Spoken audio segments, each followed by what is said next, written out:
You want to say hello? Hello. Hello. So, guys, do you hear that? That's the sound of my future. And my future is hinged on me being alive.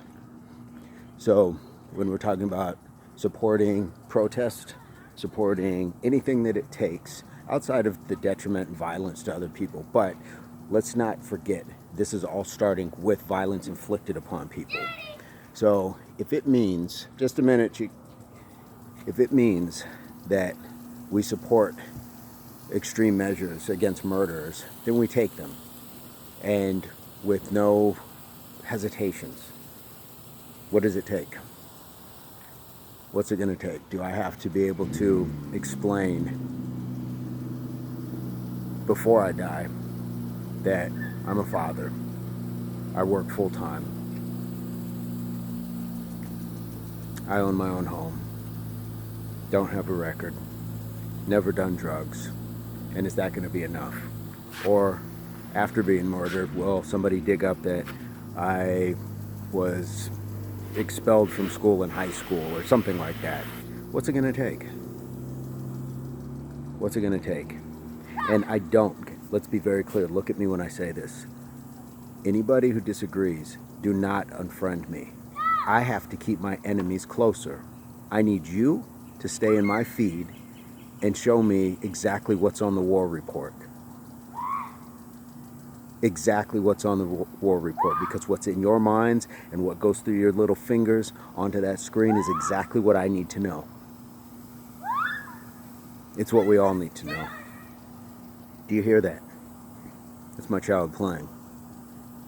That's the sound of future. Not only my future, but the future of your children as well. And whether they are black, white, Christian, Muslim, gay, straight, they deserve better than what we are giving them right now. And their children deserve better than what we are setting them up for right now.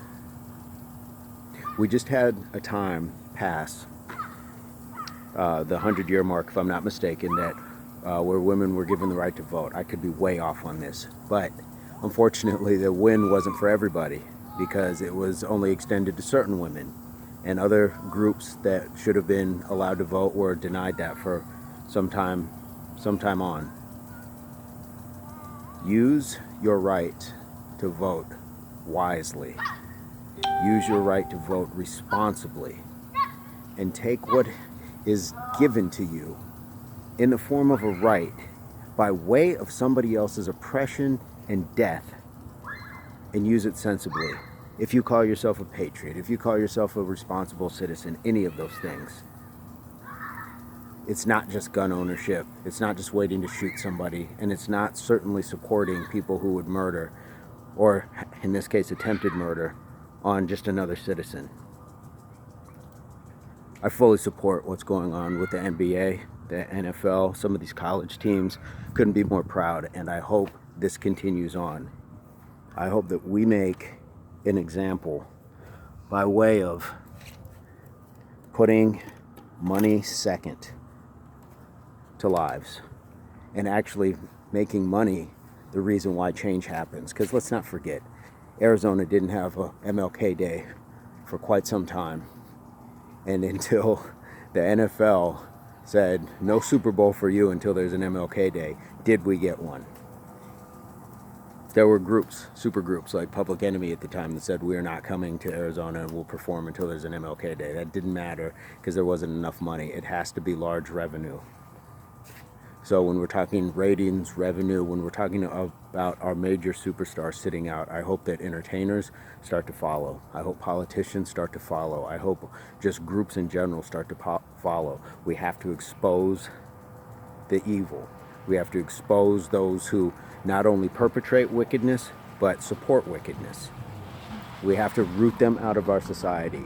If we are to be back where, I can't even say back where, if we are to progress towards what we deem this country to be, then we have to work together. It has to be a united effort.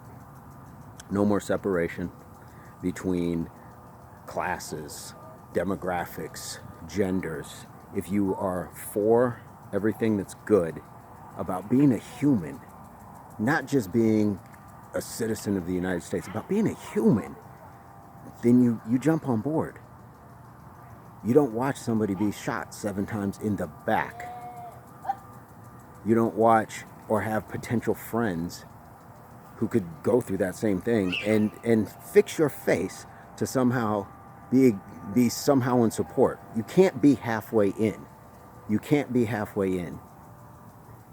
There's no justification to say, well, people need to comply. That doesn't warrant a death sentence on the spot. That's what our judicial system is for. So if you're saying that somehow non-compliance in any form or fashion deserves a death sentence, then I question you. But again, I can't have you. I'm not telling you to unfriend me. I need you. I need you to show me exactly what it is that I can't fathom. You're teaching me. And I hope it's teaching a whole lot of other people as well. I want my enemies closer. You know my name. You know who I am. And just in case I suffer the same fate, I want you to know these things about me. I'm a father, homeowner, full-time employee, never done drugs, no criminal record, and hopefully that's enough. You ready? Yeah. Okay, let's go.